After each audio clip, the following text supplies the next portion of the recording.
Alors, bien voilà, vous venez de voir The New Centurions.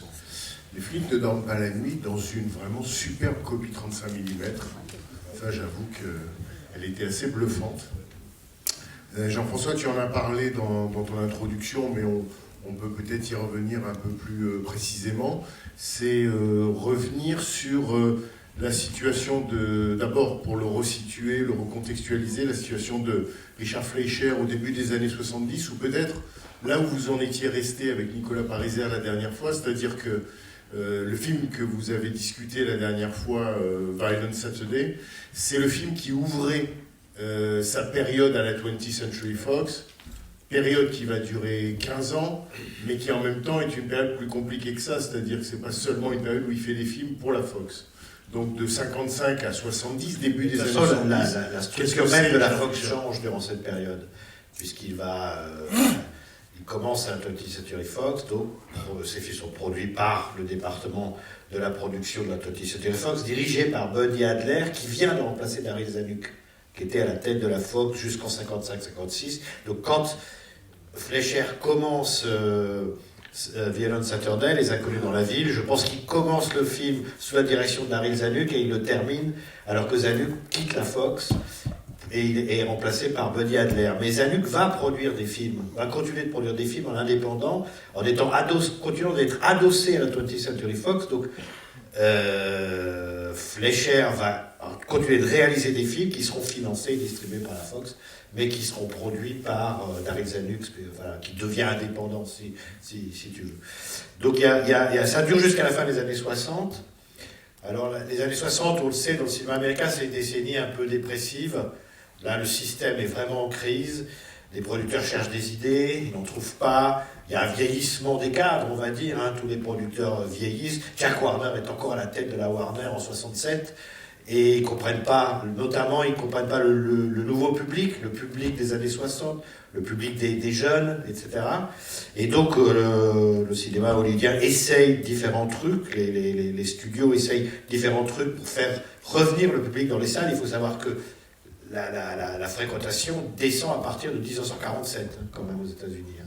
C'est-à-dire que ça commence 10 ans avant la France. Et donc, comment retenir le public qui est attiré par la télévision, qui n'habite plus dans le centre des villes, mais dans des banlieues résidentielles, etc., où il n'y a pas de cinéma, etc.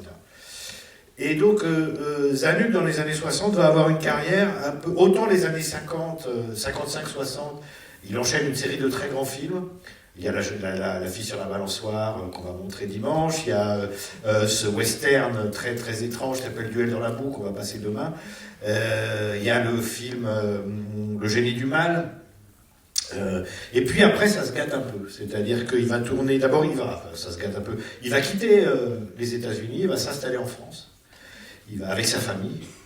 Et il va produire... C'est là qu'est Zanuck. Et Zanuck, d'ailleurs Zanuck est installé en France aussi, il lui produit des films, dont certains se passent à Paris. On va dire que c'est pas ses meilleurs. Voilà. On est au début des années 60. Et les années 60, ça va être très très inégal, avec des films parfois formidables. Moi j'aime beaucoup Le Voyage fantastique. On voit bien que c'est un film qui vise un public jeune et en même temps un peu branché, parce que c'est un film psychédélique en fait, hein, il y a un truc comme ça. Il y a un chef-d'œuvre à la fin des années 60 qui est L'Étrangleur de Boston, avec Tony Curtis, qui vous allez voir la semaine prochaine.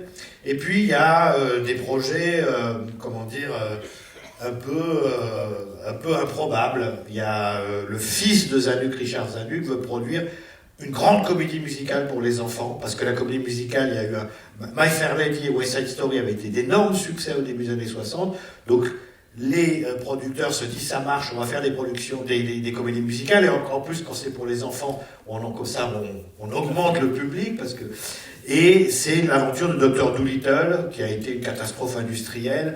L'acteur Rex Harrison était sous du matin au soir sur le tournage. Ils ont changé d'endroit parce que la météo était pas bonne. Ça durait 2 heures, le film durait 2h30 et ça a coûté très très cher. Et ça a été un cauchemar à faire et ça n'a pas marché. Et c'est pas bon. Voilà, c'est pas bon du tout. Et puis il y a eu ce projet aussi un peu bizarre qui était biographie de Che Guevara. Voilà, vraiment envisager il est mort en 67, donc l'année d'après, Hollywood fait une biographie de Che Guevara. Et là, Fleischer l'a dit après, il a dit « Je veux surtout pas qu'on parle de ce film ». Voilà, c'est un échec, avec Omar Sharif dans le rôle de Che Guevara et Jack Palance dans le rôle de Fidel Castro. Je vous invite à le voir, c'est une curiosité, mais enfin, on va dire que c'est pas le meilleur film de Fleischer. Donc, il y a cette période de la deuxième partie des années 50 qui est vraiment formidable, où il capte quelque chose des névroses du Hollywood des années 50. Il y a vraiment un truc là-dessus. Les années 60, c'est très inégal. Et puis, après, il repart, d'ailleurs, il requitte Hollywood, et il s'installe en Grande-Bretagne, et là, il tourne deux chefs-d'œuvre, enfin, un chef-d'œuvre et un grand film, c'est L'étrangleur de Rillington Place et Terreur aveugle. Et là, en fait, à partir de L'étrangleur de Rillington Place, il va rentrer dans une nouvelle période où il fait que des grands films. Il y a L'étrangleur de Rillington Place, Terreur aveugle, The Last Run qui est tourné au Portugal et en Espagne, et puis il revient aux États-Unis avec Les flics ne dorment pas la nuit, donc cette adaptation du roman de Joseph Wambaud pour Chartroff et Whitclair, financé par la Columbia. Et puis il va y avoir Soleil vert, il va y avoir un western avec Lee Marvin formidable qui s'appelle The Spikes Gang, du sang dans la poussière. Et puis il y a ce film absolument incroyable qui est Mandingo, produit par Dino De Laurentiis. C'est fini, il n'y a plus de studio. Là, c'est vraiment des producteurs. À chaque fois, ils trouvent un producteur. C'est des gens qui sont parfois en marge du système, comme Dino De Laurentiis, mais qui sont, comment dire, qui sortent de la torpeur du système hollywoodien. C'est fini. On est aussi dans une période dont on sait que ça a été une période extrêmement riche pour le cinéma américain, accidentée, bizarre, chaotique, mais justement peut-être à cause de ça, extrêmement riche. Et donc, comme d'autres cinéastes de sa génération, Fleischer, à ce moment-là, il réalise de grands films. On peut dire, Fleischer, c'est la même génération. Quand on pense aux cinéastes de sa génération, il y en a d'autres, il y a Robert Aldrich, et Don Siegel, par exemple, qui au même moment, ils suivent à peu près le même parcours que lui, et au même moment font des grands films. Entre 70 et 77, disons. Voilà. Et je ne sais pas si vous avez aimé le film, mais je crois que c'est un des grands films américains de cette période-là, The New Centurions.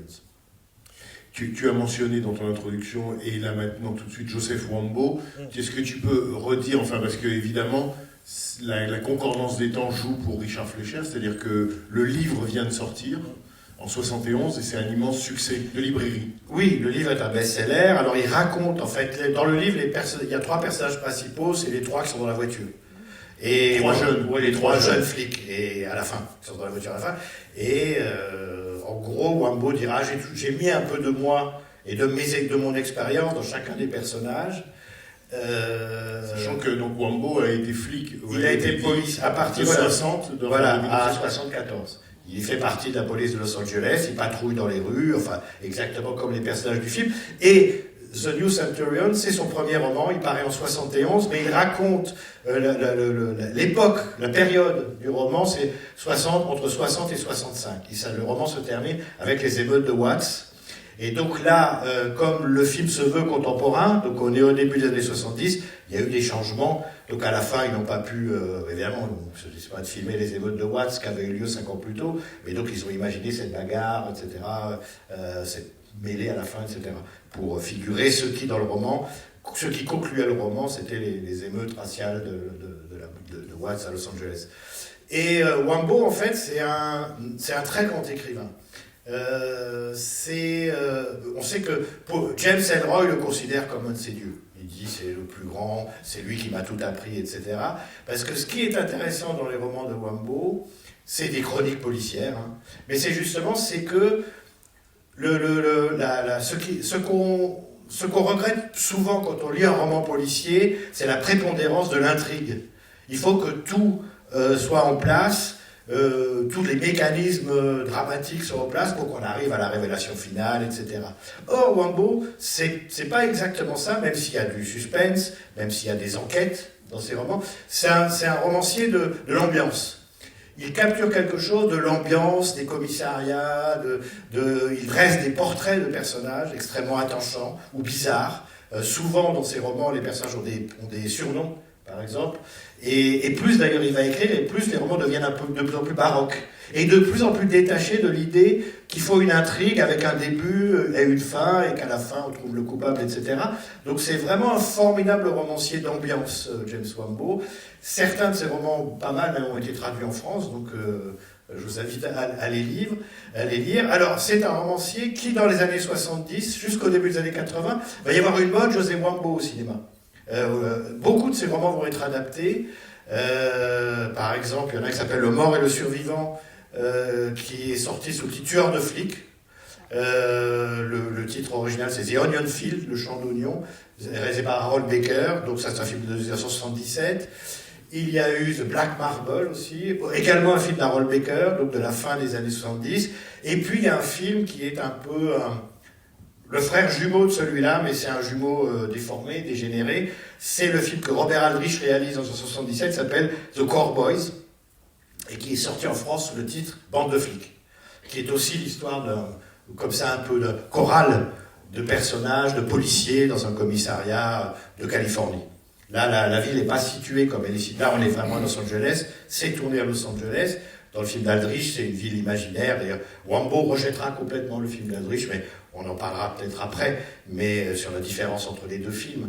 Mais voilà, il y a eu cette hype, cette mode José Wambaugh dans les années 70, et qui a donné, la plupart du temps, de très bons films.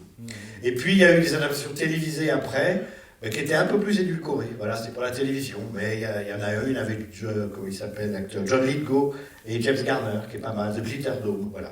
Et donc, voilà, c'est un romancier qui a eu comme ça son heure de gloire, qui reste dans la police jusqu'en 1974, puis finalement...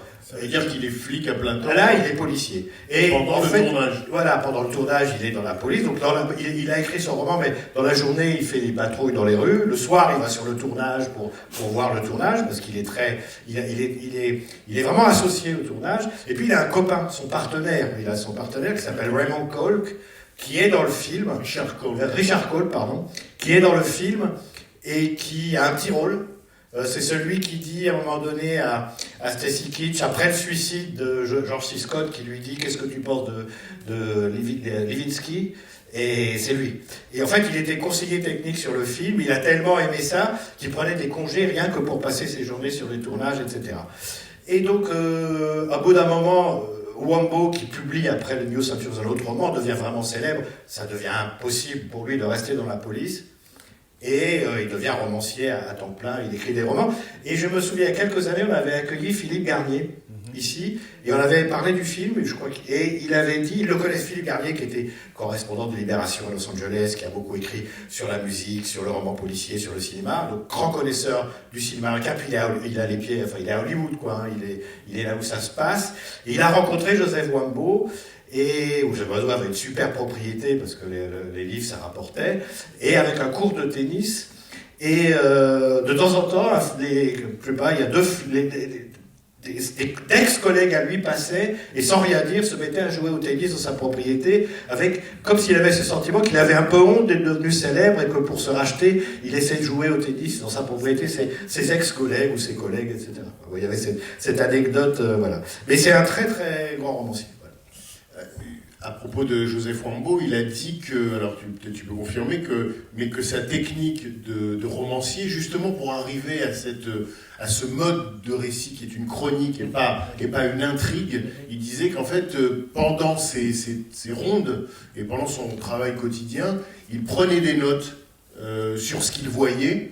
Il disait, mais ça pouvait être sur un papier d'emballage de hamburger, au dos d'une contravention, je notais ce que je voyais, ce à quoi j'assistais, je mettais tout ça dans une boîte en rentrant, et c'est à partir de cette masse de faits vrais ou de choses observées, de choses vues, qu'il a écrit le film et qu'il a écrit le livre et certaines scènes, il dit que c'est des choses qu'il a vraiment vues. Absolument. Et notamment la scène où Stacy Keach se fait tirer dessus et se prend des chevrotines dans le ventre et on voit les tripes qui sortent. La première fois, on voit les tripes qui sortent. Enfin, les tripes. Les intestins. Ça, c'est vraiment une scène à laquelle il a assisté. Il raconte que, voilà, il son collègue qui était blessé retenait ses intestins pour éviter qu'il touche le trottoir. Enfin, c'est très rude, quoi. Et donc, il y a beaucoup d'expériences vécues dans le film. Hein. Il y en a pas mal. Alors, cela dit, le scénario est confié à Stirling Silliphant, qui adapte le roman et qui est un grand scénariste qui a beaucoup écrit dans le cinéma, pour le cinéma hollywoodien, et qui a un Oscar pour Dans la chaleur de la nuit. Déjà une histoire de policier, mais voilà, c'est un scénariste très prolifique. Oui, il y a aussi non crédité au scénario Robert Towne, qui a été le scénariste de Chinatown, mais Robert Towne, si j'ai bien compris, a été engagé parce que tout d'un coup, le rôle joué par Andy, c'est-à-dire Kilinski, joué donc par George C. Scott, George C. Scott tout d'un coup est entré dans la production du film. En fait. Absolument. George C. Scott, qui avait déjà travaillé avec Fleischer, en fait, et dont il s'entendait très bien, il a fait savoir son intérêt pour jouer dans l'adaptation de Armando Wambo, et à partir du moment où la production avec George C. Scott, il fallait étoffer son personnage, parce que c'était la star. Enfin, c'était à l'époque une star. Il a eu un Oscar pour son rôle, le rôle de Patton, dans le film Patton de Franklin Schaffner 2 ans auparavant. Et donc, George C. Scott fait étoffer son personnage. Et on demande à Robert Towne, qui a fait parfois dans l'histoire du cinéma américain le réparateur de scénario. Il y a par exemple dans Le Parrain de Coppola une séquence qui a entièrement été écrite par Robert Towne parce que personne n'y avait pensé, que tout d'un coup dans la progression dramatique il fallait une scène où Brando passe le relais à Al Pacino, enfin où le père passe le relais, et donc on est allé chercher Robert Towne pour écrire cette scène. Donc c'était un peu un réparateur de script, oui c'est ça. Un recouseur, un raccommodeur, pardon, un raccommodeur. Donc Robert Towne s'en mêle, mais comment dire, pour aider à étoffer le rôle de George C. Scott, et comme tu le disais, il est intervenu sur Le Parrain pour le moment entre Brando et Pacino, mais là aussi, enfin c'est aussi l'un des grands sujets du film, c'est la transmission. Dans le film, c'est vraiment, sinon du père au fils, du moins de l'expérimenter au rookie, quoi. Oui, alors la transmission, qui est d'ailleurs aussi, de façon très paradoxale, un des sujets des Inconnus dans la ville avec le rapport père-fils. La question que pose le film, c'est que c'est une transmission un peu, morbide. Enfin, ça se termine quand même par la mort à la fois du transmetteur et de l'émetteur, c'est ça. Donc,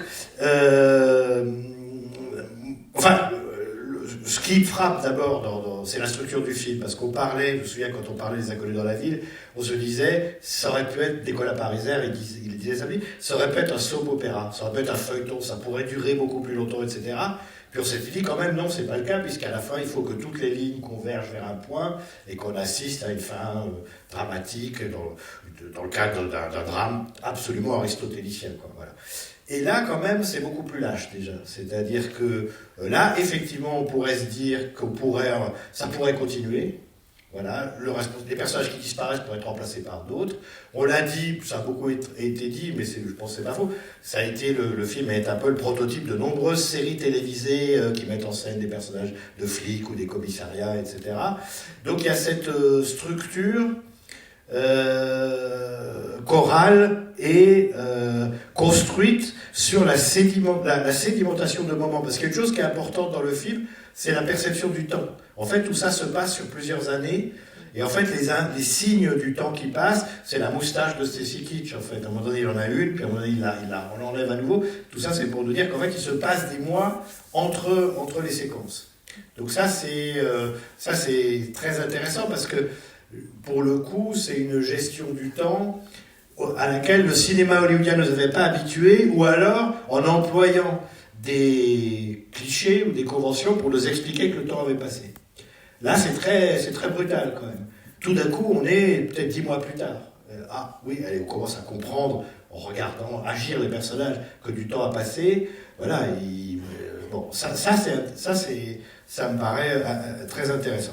L'autre dimension du film que je trouve très très intéressante, c'est que si on le compare par exemple avec Les Inconnus dans la ville, donc c'est un film qui est réalisé 15 ans plus tôt, c'est un film qui est là très découpé. Il y a beaucoup de chant contre chant, par exemple, dans les flics ne dorment pas la nuit. Tout est tourné à l'extérieur. Et alors ça, c'est l'élément moderne, mais il y a beaucoup de chant contre chant. Ça, c'est le découpage classique, sauf à certains moments. C'est-à-dire que la mort de George C. Scott, c'est un seul plan. Il y a des moments comme ça, tout d'un coup, on coupe pas une émotion et on fait durer le plan. Donc il y a cette espèce de mélange, et c'est en ça que Fleischer, l'idée de savoir si c'est un cinéaste moderne ou pas, c'est pas là le sujet, parce que là, pour le coup, il s'adapte, il aborde un sujet ou un type de récit auquel le cinéma américain ne nous avait pas habitués, et en même temps, il le fait de façon très classique. Alors que, par exemple, Les Inconnus dans la ville, on peut se dire c'est un récit conventionnel, mais en même temps, tout le film tend vers l'abstraction presque à chaque plan. Alors là, dans le film, je trouve qu'il y a un moment où là, vraiment, on tend à l'abstraction plastique, c'est la poursuite dans le parking. Où là, tout d'un coup, moment où la poursuite dans le parking, le fugitif casse les ombres. Voilà, après. Non. Je vais essayer de m'expliquer. Là, le hold-up dans la banque. Ils arrivent dans une banque, ils capturent un des deux bandits, l'autre prend une femme en otage. Et donc, il prend la femme en otage, et donc il est coincé par les policiers dans le parking, et ils ne peuvent pas lui tirer dessus parce qu'il y a la femme, etc. Et là, vous regardez comment cette scène est faite. C'est des travelling latéraux, où ce qui est utilisé, c'est les pare-brises et les fenêtres des voitures. Comme tout d'un coup des figures géométriques détachées d'une vraie perception de la réalité. Là, tout d'un coup, comme souvent chez Fleischer, on est dans une tentation vraiment, dans une espèce de fuite vers l'abstraction plastique qui... Alors, on est pris par le suspense de la poursuite, donc on n'y fait pas forcément attention. Mais en fait, tout d'un coup, l'image devient autre chose qu'un simple enregistrement des choses qui sont réelles. Parce que la mise en scène obéit à des impératifs presque géométriques. Et donc ça, c'est un moment purement... qu'il y a souvent dans ces films, et qui là nous rappelle, qui nous sort du naturalisme du film, parce qu'on est dans le naturalisme psychologique, la vie quotidienne de ces personnages, etc.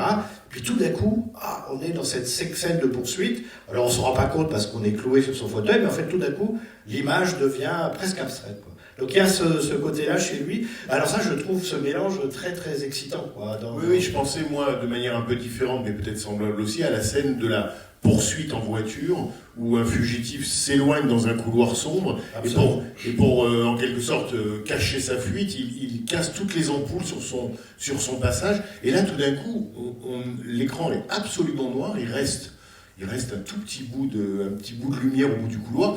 C'est ce noir dans lequel s'enfonce. C'est un monde de lumière et d'obscurité et de figures géométriques. Ça, si on regarde bien le cinéma de Richard Fleischer, mais depuis les débuts, on peut voir que c'est très important pour lui, quoi. C'est ça qui est toujours paradoxal et absolument séduisant dans sa mise en scène, c'est que c'est quelqu'un qui fait des films, on pourrait dire, grand public, commerciaux, pour le box-office, ouais. Et qui en même temps, j'allais dire, non pas ne peut pas s'empêcher, mais j'allais dire que c'est dans sa nature. C'est un expérimentateur. Absolument. Il invente des formes. Ouais.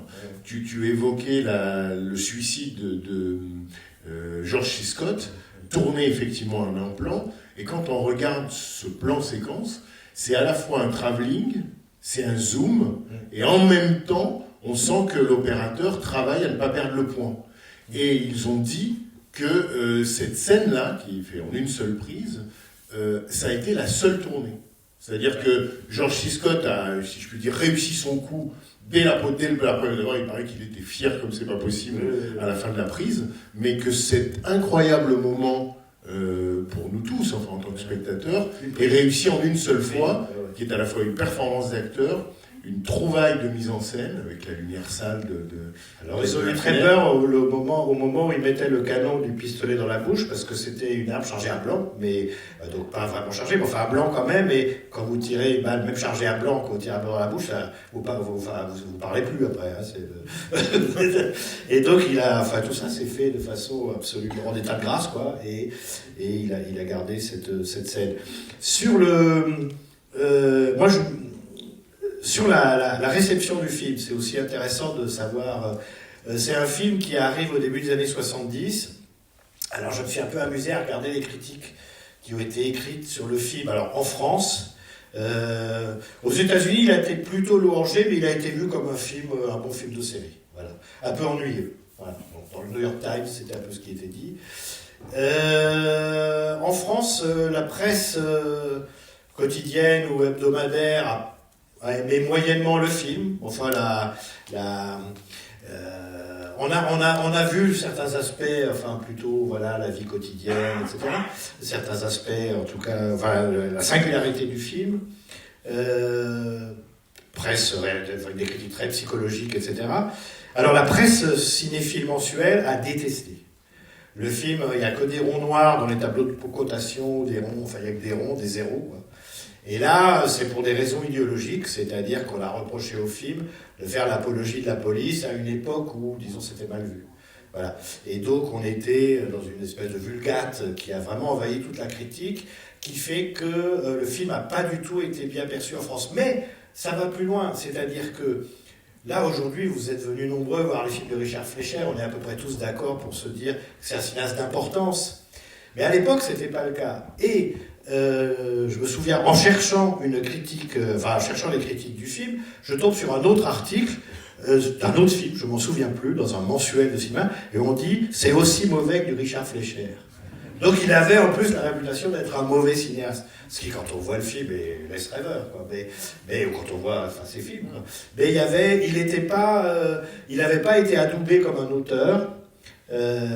Et puis on était dans une époque où la question de l'auteur se posait plus, et donc c'était foutu pour lui. Il a fallu attendre de nombreuses années avant qu'on reconnaisse son importance. Alors il y a des critiques qui ont beaucoup contribué à faire connaître l'œuvre de Fleischer. Je vais citer Lourcel le soir de l'ouverture du cycle, mais c'était pas évident en fait. Et le film est vraiment détesté pour des raisons politiques au moment où il est fait. Alors c'est ne pas voir par exemple.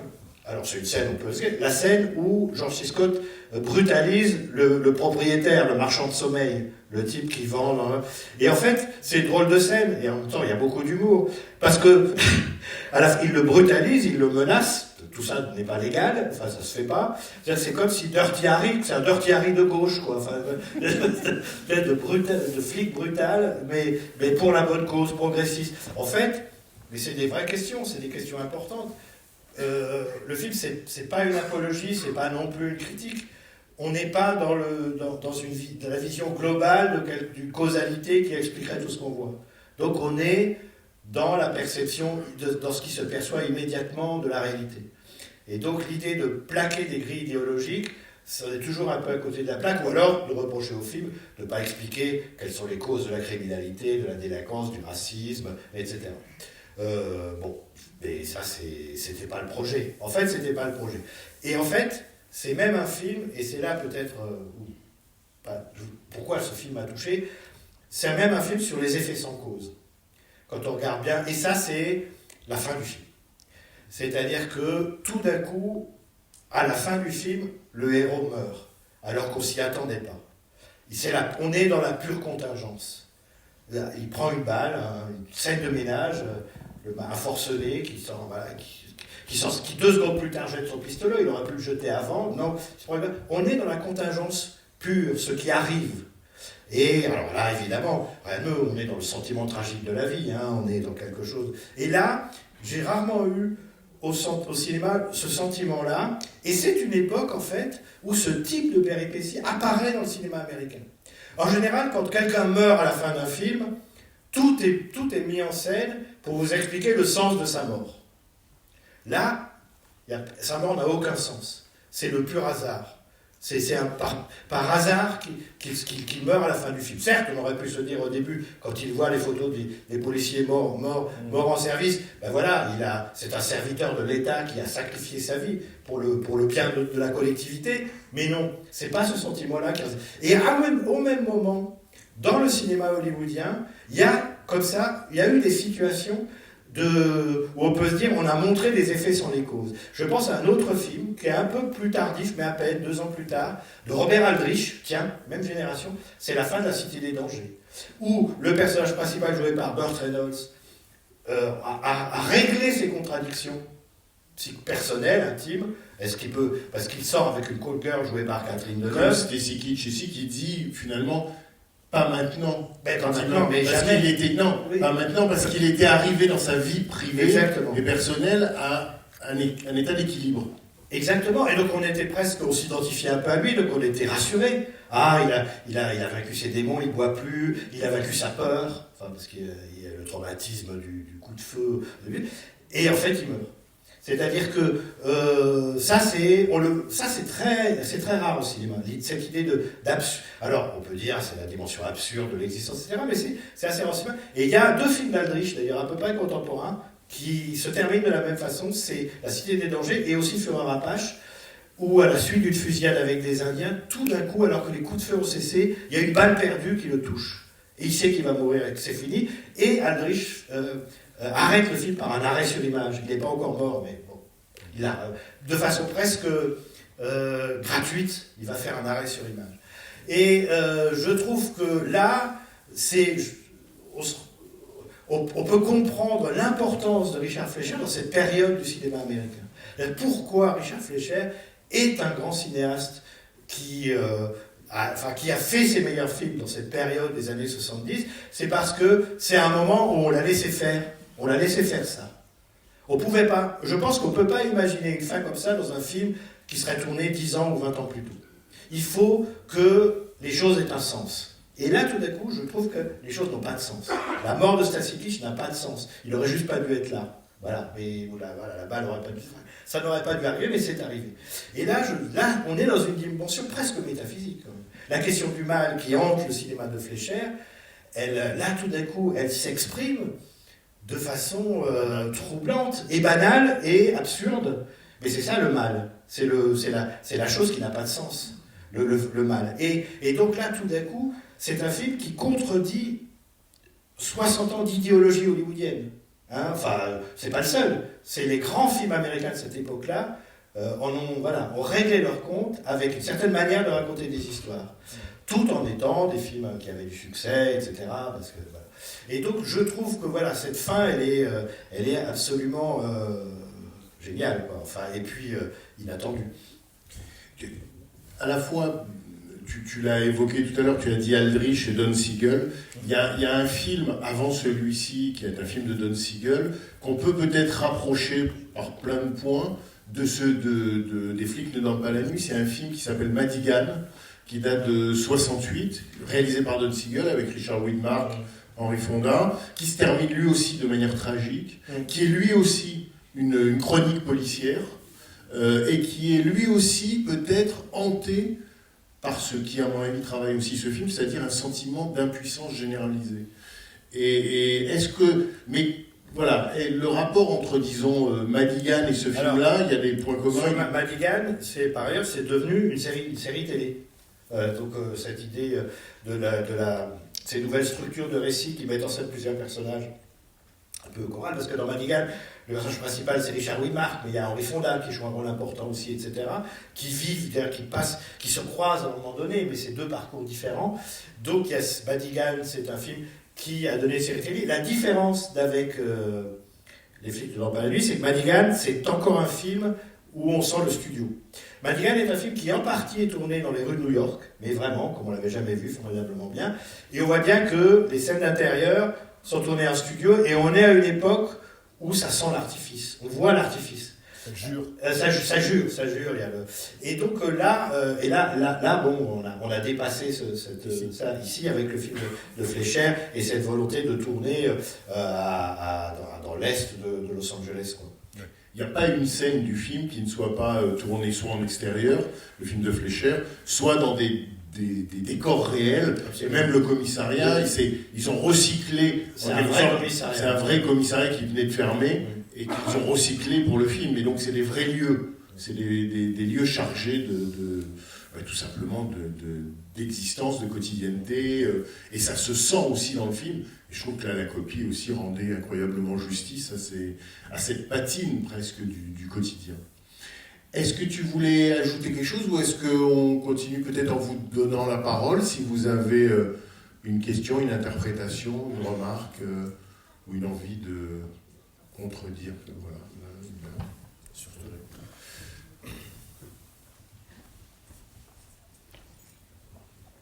Levez la main, oui. Voilà. Je vous ai vu. Ben voilà, il y a un micro qui vous arrive, mais attendez, d'abord là et ensuite vous. Allez-y. Oui, est-ce que pour les prochaines séances où par exemple vous allez aussi parler, parce que c'est super intéressant, vous pouvez peut-être donner une liste de films à voir, par exemple les films que vous avez mentionnés, que j'en avais pas vu certains, là la fin est un peu spoilée. Donc voilà, peut-être, je sais pas si au centre de la... Ce serait pas mal d'avoir une liste avant de voir le film, comme ça on arrive, on en a vu d'autres, et vous pouvez en discuter, et voilà. Il y aura une discussion, de toute façon, la prochaine discussion c'est dimanche, avec la cinéaste Axel Repère, à la suite de la film... Mais je crois que monsieur, il parle d'une liste de films qu'il faut avoir... vous voulez pas dire les films de Fleischer?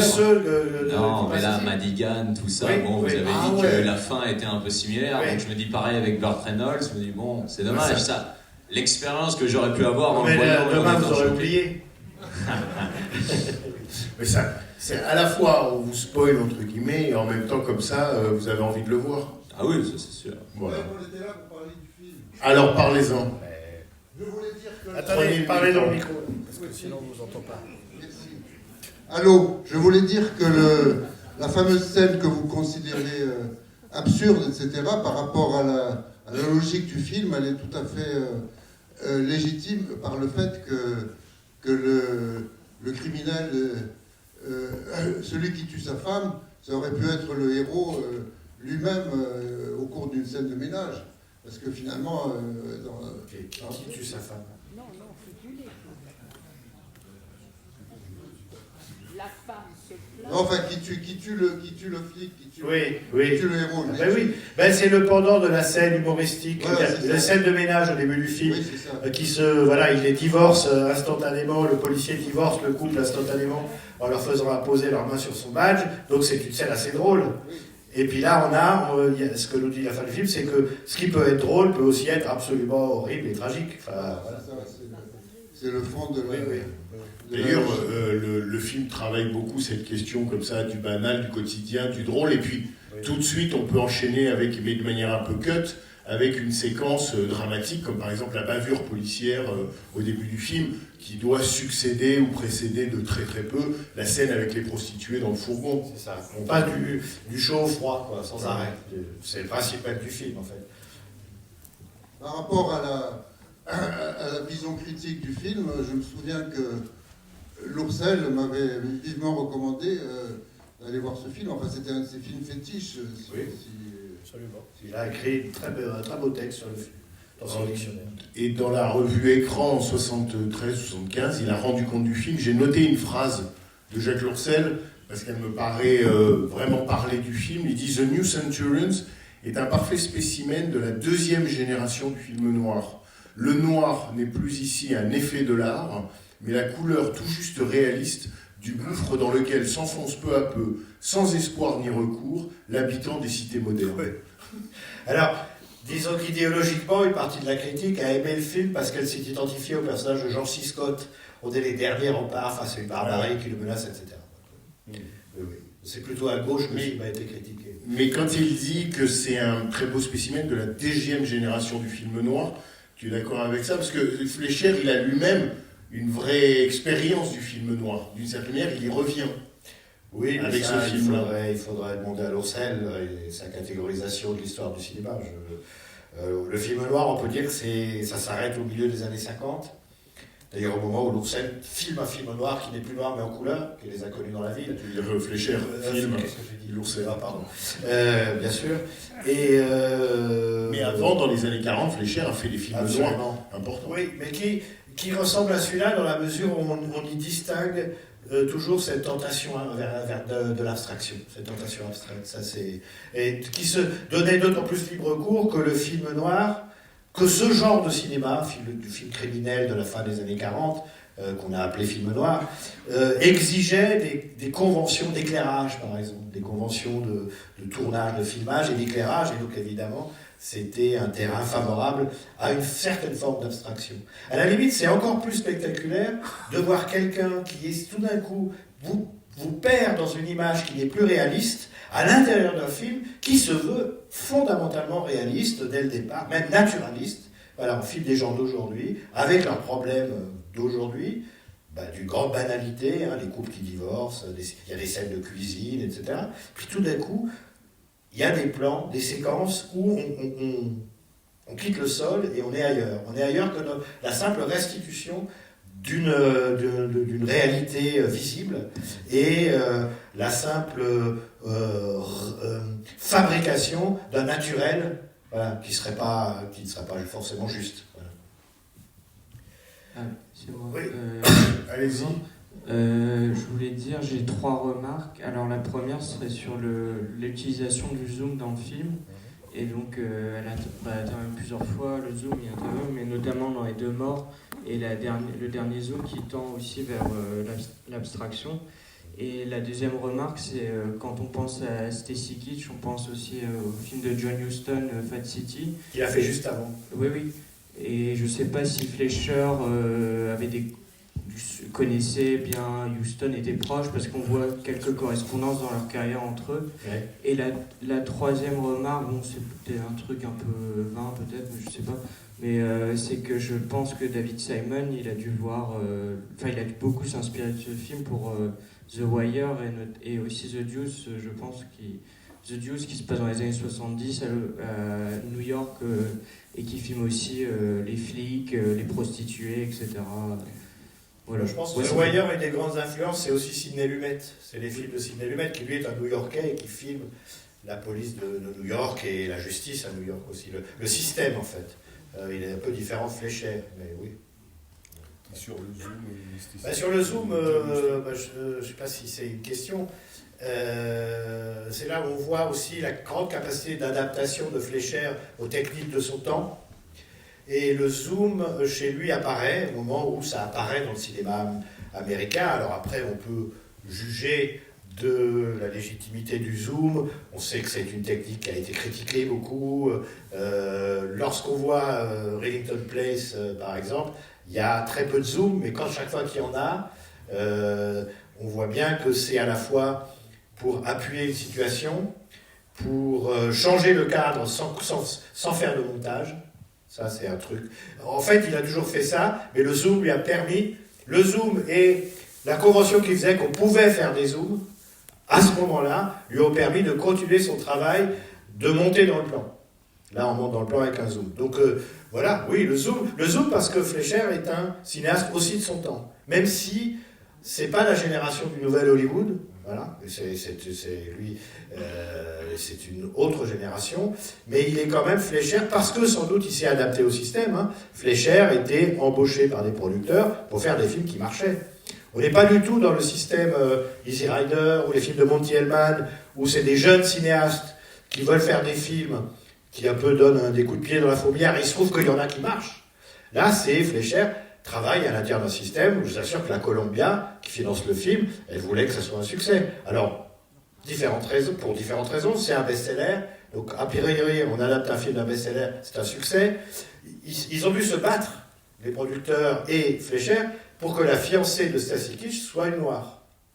Les producteurs n'en voulaient pas. La Columbia n'en voulait pas. Ils disent non, ça va déplaire à une partie du public. Ils se sont bagarrés, ils ont obtenu gain de cause. C'est une époque où sans doute c'était plus facile. Mais ça, par exemple, c'est intéressant à savoir. On est quand même, Fleischer, voilà, c'est un cinéaste, c'est pas un artiste maudit, quoi. C'est vraiment quelqu'un qui, à l'intérieur du système, a fait des grands films. Et qui, en même temps, en inventant des choses, a lui-même, finalement, inventé une partie du système. L'a engendré. C'est pas un cinéaste anti-système, c'est plutôt un cinéaste qui va le changer un peu, très, très subtilement, en décentrant un peu la manière de filmer, etc. Et par exemple, cette tentation abstraite, bon. Oui, mais c'est vrai qu'il était très prisé par les producteurs, différents producteurs. Quand on lit ses mémoires, il y a beaucoup de chapitres consacrés aux différents producteurs qu'il a rencontrés. Et les producteurs l'aimaient énormément parce qu'il avait cette réputation de pouvoir même récupérer un projet ou un film en train d'être tourné ou déjà fini et de le terminer ou de le rattraper, que ce soit au tournage ou au montage. Et vous citiez John Huston ou le rapport qu'il pouvait avoir avec Richard Fleischer. Le film d'avant, quasiment, The Last Run, avec George C. Scott, c'est un film commencé par Huston et que, pour des raisons de désaccord avec George C. Scott, Huston quitte ou est débarqué du tournage, et c'est Richard Fleischer qui, j'allais dire, reprend le film en cours de route et le termine, et c'est un très beau film. Juste là. Oui. J'ai une question, deux questions. Il y en a une qui est un peu décalée parce que j'ai pas l'opportunité de poser la question.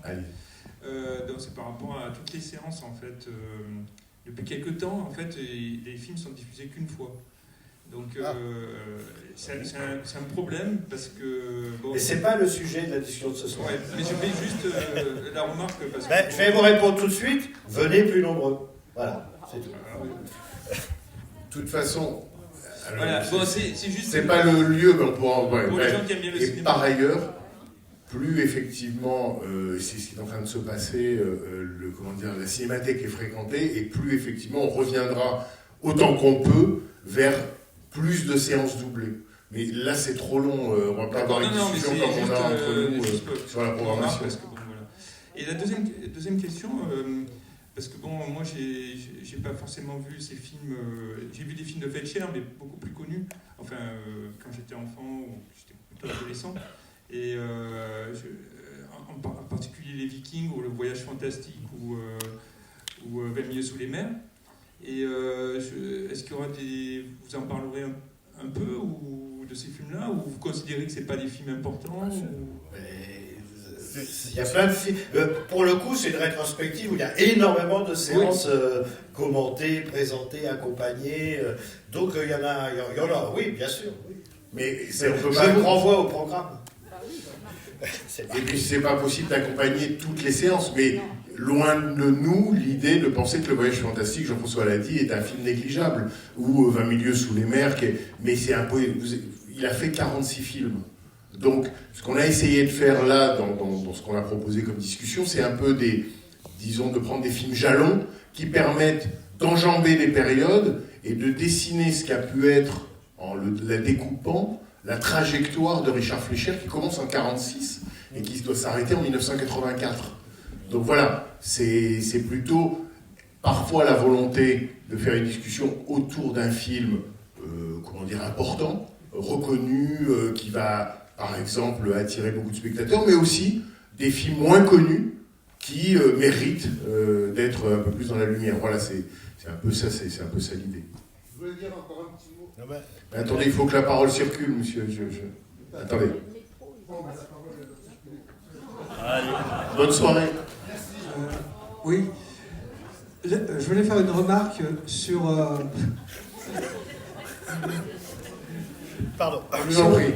Comment Fleischer a pu influencer des cinéastes. Il y a une scène, j'ai vu Split il n'y a pas longtemps, et quand Shamalaya, quand dans le film de Fleischer, il s'en va en cassant une à une les ampoules, avec le noir qui apparaît, et dans Split, le cinglé casse tous les néons en arrivant, en faisant exactement la même scène en arrivant vers la... Et là, c'est vraiment un hommage évident. C'est un remake, et donc voilà, 50 ans après... Un remake, Un remake de la scène. Oui, une référence ou une allusion ou une citation. oui, bah voilà, Vous savez, hein, beaucoup de cinéastes américains, hollywoodiens d'aujourd'hui ou d'hier se sont énormément référés à ce corpus de films des années 70.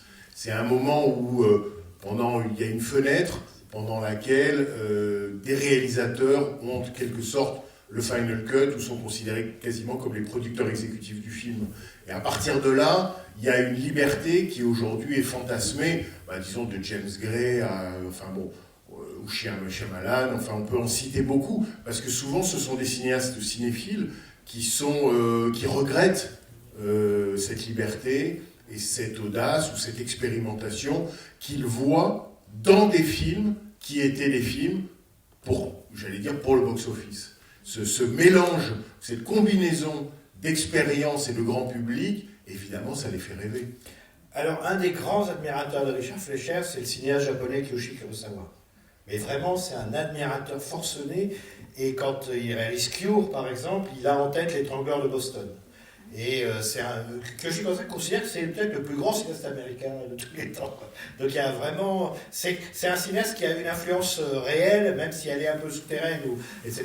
Le problème de Fleischer, en fait, pour nous, parce qu'on a des réflexes de cinéphiles français, et parfois ça ne s'adapte pas toujours à la réalité, c'est que Fleischer peut faire de très mauvais films. Des films qui n'ont aucun intérêt. Il en a fait plein. C'est pas quelqu'un comme John Ford ou Howard Hawks qui, même si on peut penser que les films ont une valeur, qui n'ont pas tous la même valeur, en gros, c'est le même cinéaste et qu'il met quelque chose de lui dans les films. Il y a des très mauvais films de Richard Fleischer. Il a fait des commandes, il a fait des trucs parce qu'il était fiable et que les studios lui confiaient des projets improbables. Et donc, c'est plus compliqué pour nous. La politique des auteurs, ça ne suffit pas à comprendre ce cinéaste-là. Il faut à un moment donné aussi qu'il y ait une politique des films, où d'un moment, on voit bien que Fleischer, 55-60, 70-76, c'est là qu'il fait ses plus grands films. Même s'il y en a encore de très beaux dans les périodes entre ces moments-là. Mais ça, c'est pour nous, on a été formés par l'histoire du réalisateur artiste, auteur de son œuvre, etc. C'est plus compliqué à comprendre. Et c'est pour ça qu'il a été raté, en fait. C'est pour ça qu'on a mis du temps à se rendre compte qu'il a fait de très grands films, même s'il en a fait, parce qu'il en a fait aussi qui n'étaient pas bons. Et il y a un vrai retard. Alors, le succès de la rétrospective nous réconforte. Alors, il y en avait une, il y a une vingtaine d'années à la Cinémathèque, ici, on venait d'arriver. Entre-temps, il y a eu des sorties, DVD, Blu-ray, donc il y a tout un travail, et ça c'est à l'honneur de la cinéphilie française, hein, tout un travail qui a été fait, qui fait qu'aujourd'hui, vous êtes nombreux à venir voir ces films parce que vous savez que c'est un cinéaste important. Et bien ça, c'est bien. C'est cette vision, je ne pense pas qu'on touchera fondamentalement à l'histoire du cinéma et à ses valeurs, mais quand même. Il y a des choses qui changent, il y a des visions qui changent, il y a des cinéastes et des films qui émergent. Et dont on se rend compte que l'importance a été sous-estimée. Alors sur Richard Fleischer, juste une chose, je dirais d'une manière presque plus triviale, s'il a eu une carrière aussi contrastée, c'est que je pense aussi que Richard Fleischer est un cinéaste très orgueilleux et qu'il était persuadé que quoi qu'on lui donne, il allait transformer le plan en or.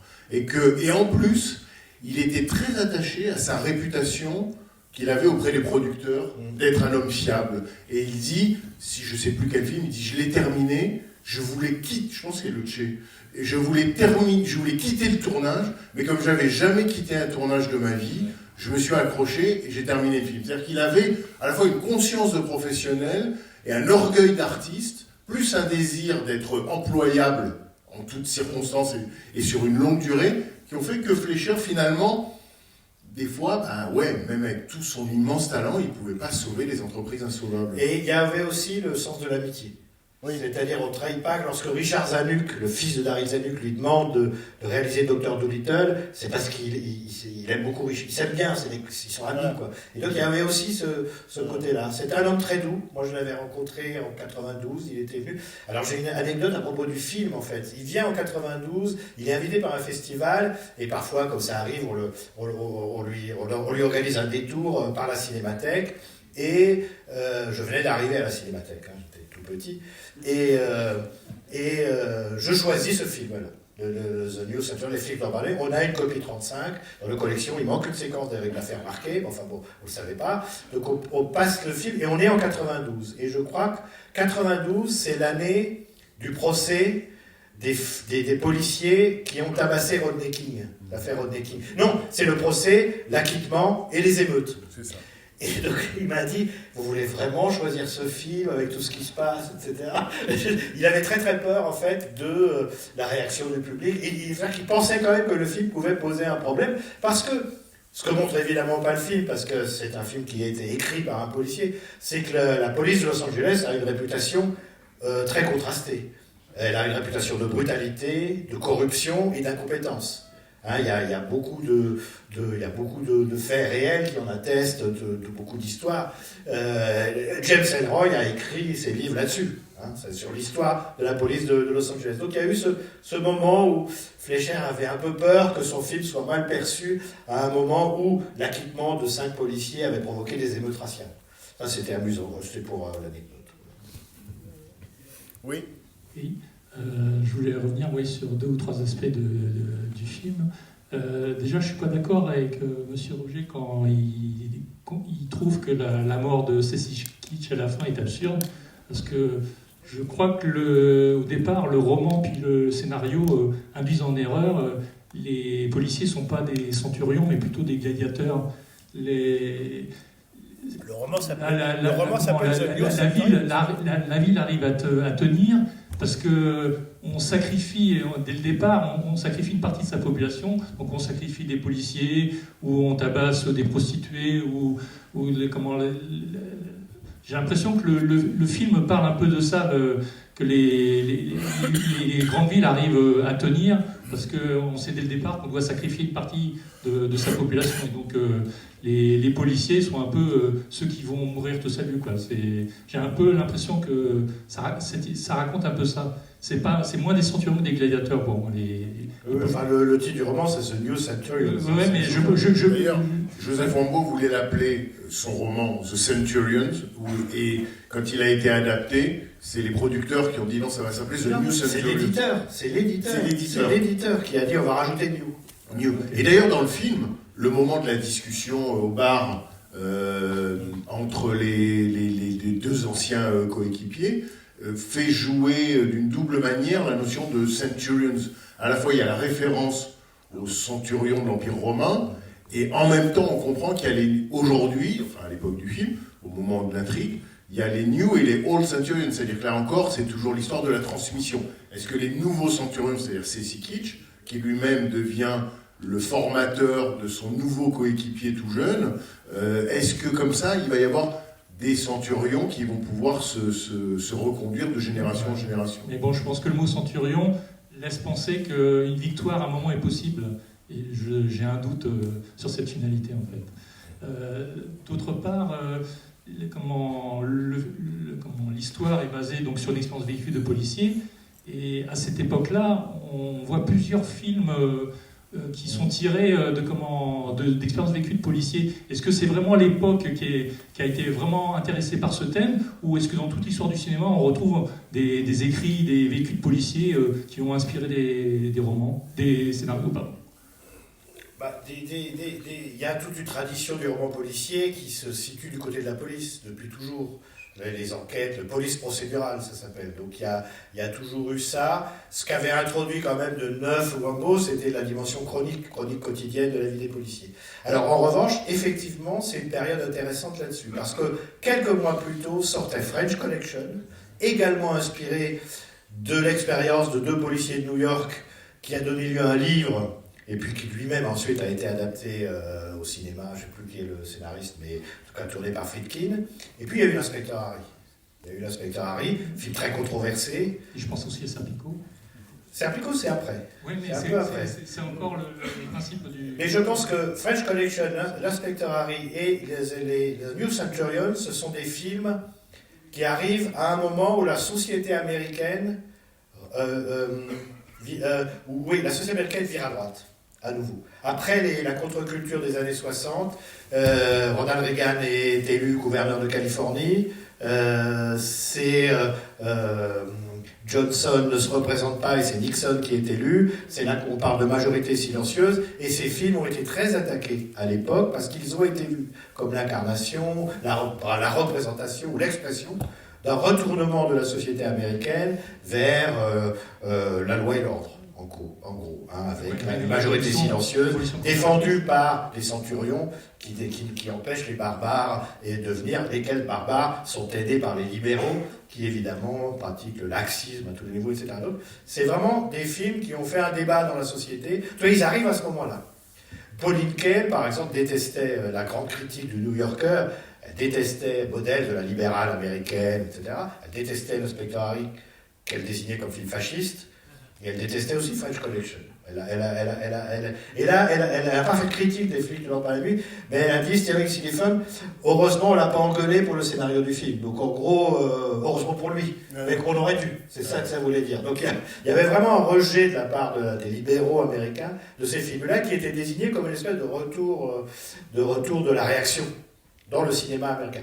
On sait quand on les regarde, et on sait que c'est des grilles qui collent pas vraiment, quand on les regarde attentivement, c'est beaucoup plus compliqué que ça. C'est vraiment beaucoup plus compliqué que ça. Enfin, je est un film d'une grande, pour le coup, qui casse aussi un certain nombre de... c'est un film qui, formellement, n'est pas un film conservateur. L'inspecteur Harry est un film qui est, du début à la fin, totalement ambigu.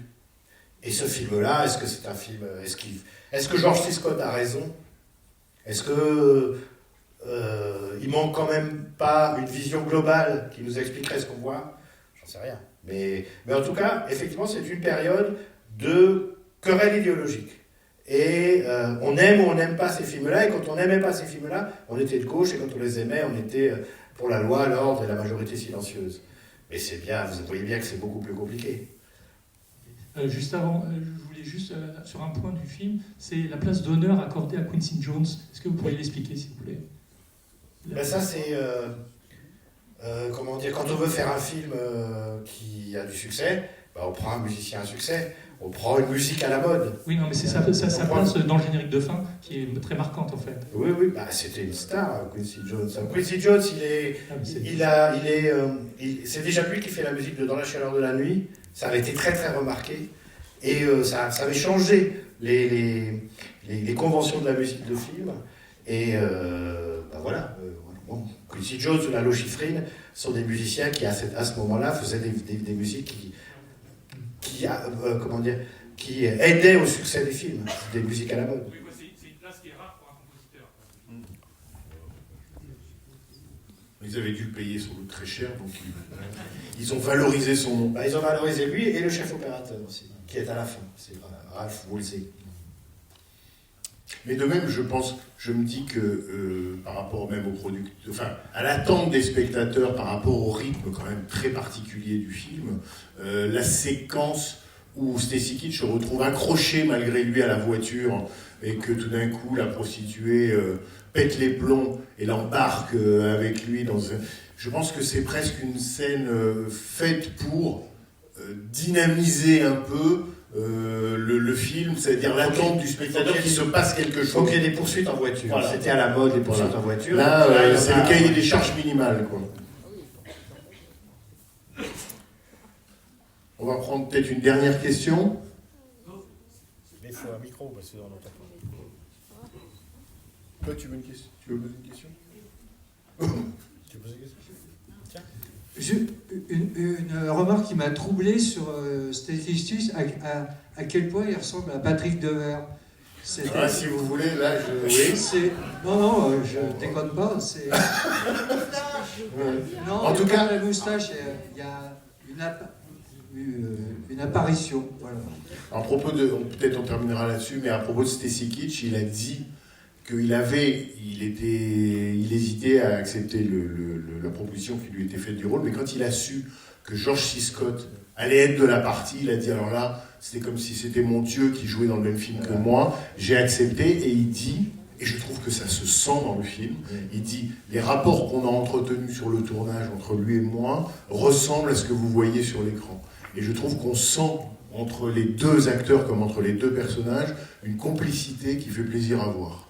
Voilà. Et donc Stacy Keach a été aussi ce jeune acteur qui s'est mis en quelque sorte à l'écoute de George C. Scott. Il dit j'arrêtais pas de le harceler, j'avais plein de questions quand il avait joué telle pièce au théâtre, quand il avait joué dans tel film, et il dit, et George C. Scott était assez il avait envie de se raconter, et donc ils ont eu une merveilleuse collaboration de tournage, et évidemment Fleischer dit que c'était un bonheur de les voir ensemble, parce que lui, il pensait à son film, et il savait que ça se verrait à l'écran.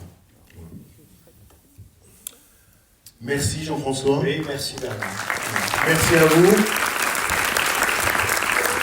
Et à suivre la rétrospective de Richard Fleischer. La fille sur la balançoire. Dimanche, La fille sur la balançoire. Et samedi prochain, avec Nicolas Boukrieff, L'étrangleur de Boston. Et ensuite... Ah, c'est quoi? Oui. Et il y a aussi Terreur aveugle avec Bertrand Bonello. Voilà. Que des stars.